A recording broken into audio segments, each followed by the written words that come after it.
पुराने समय की बात है। किसी गांव में एक बुढ़िया रहती थी। वह बहुत ही नियम धर्म से व्रत रखा करती थी। एक दिन भगवान के घर से यमदूत उसे लेने आ गए और वो उनके साथ में चल पड़ी। चलते चलते आगे गहरी नदी आई तो यमदूत बोले, माई तूने कभी गोदान किया हुआ है कि नहीं? बुढ़िया ने उसकी बात सुनकर मन में श्रद्धा से गाय का ध्यान किया और वह उनके समक्ष आ गई। तो बुढ़िया गाय की पूंछ पकड़कर नदी पार कर गई तो वह यमदूतों के साथ फिर से आगे बढ़ी। तो काले कुत्ते आ गए तो यमदूत बोले कि कुत्ते को दान किया कि नहीं? बुढ़िया ने मन में कुत्ते का दान किया और फिर से बुढ़िया आगे बढ़ी तो सिर पर फिर से कोए ने सिर पर चोट मारना शुरू कर दिया। तो यमदूत बोले, माई ब्राह्मण की बेटी के सिर पर तेल लगाया था। बुढ़िया ने ब्राह्मण की बेटी का ध्यान किया तो कोए ने चोट मारना बंद कर दिया। तो फिर से आगे बढ़ी तो सिर पर कांटे चुभने लगे। तो यमदूत बोले, माई किसी को कटेऊ दान किया था? बुढ़िया ने ध्यान किया तो कटेऊ उनके पैरों से आ गए।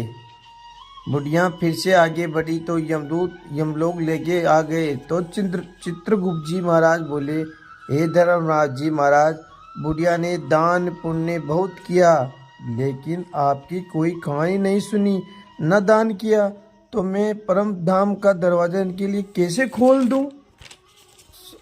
सारी बात सुनने के बाद बुढ़िया बोली, हे भगवान, मुझे 7 दिन के लिए धरती पर भेज दीजिए। मैं धर्मराज महाराज का व्रत रखूंगी, उद्यान पर करूंगी और वापस आ जाऊंगी। वह गांव आ जाती है। गांव में उसे सब भूतनी समझकर अपना दरवाज़ा बंद कर लेते हैं। तो अपने घर गई तो बेटे बहू भी अपना दरवाज़ा बंद कर लेते हैं। तो बुढ़िया ने कहा, मैं भूतनी नहीं हूँ, मैं तो वापस धर्मराज जी की आज्ञा के 7 दिन के लिए धरती पर आई हूँ। इन दिनों में धर्मराज का व्रत करूँगी, अध्ययन करूँगी, फिर वापस चली जाऊँगी। बुढ़िया की बात सुनकर बेटे ने पूजा सामग्री का इंतजाम कर दिया, लेकिन वह कहानी सुनती तब कोई भी ऊकारा नहीं भरता। फिर वह अपनी पड़ोसन से कहानी सुनाती और ऊकारा भरवाती। 7 दिन की व्रत पूजा अध्ययन के बाद धर्मराज जी बुढ़िया के लिए विमान भेजते। स्वर्ग से आता विमान देख उनके बेटे बहू गांव वाले स्वर्ग जाने के लिए तैयार होते। तो बुढ़िया ने कहा कि तुम कहाँ तैयार हो रहे हो? मेरे साथ पड़ोसन कहानी सुनी थी तो वह साथ ही जाएगी। तो गांव वाले धर्मराज जी को कहानी का आग्रह करते हैं और धर्मराज जी को कहानी सुनाते हैं। कहानी सुनाने के बाद सब स्वर्ग लोग चले जाते हैं। धर्मराज जी कहते हैं कि मैंने विमान केवल बुढ़िया को लाने के लिए भेजा है।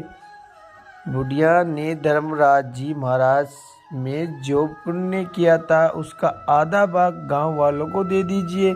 इस तरह गांव वासियों को धर्मराज जी ने स्वर्ग में जगह दी।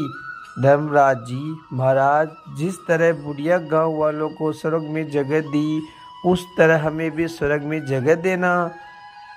कहानी सुनने व सुनाने वालों, उकारा भरने वालों को भी जगह देना। धर्मराज जी महाराज आप सभी को सुख शांति प्रदान करे। बोलो श्री धर्मराज जय।